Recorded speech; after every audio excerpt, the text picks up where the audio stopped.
So this is the new Skil brushless power core 4 amp hour. It's the brushless version. There's another 5.5 and a 6.5 inch that isn't brushless. But I'm gonna test it out on a piece of 2x12.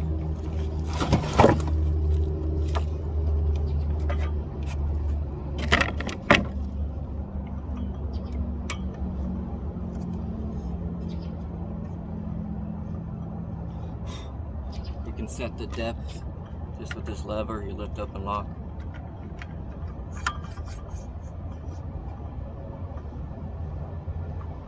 That should be more than enough. And you got you all the way to 50 something degrees, 55 degrees.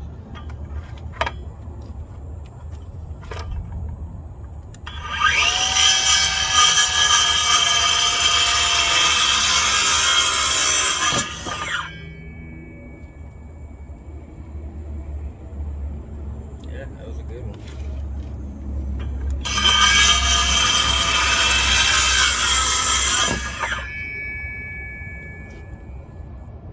Two by 12, 2 cuts, 5 seconds. And I give it 5 star.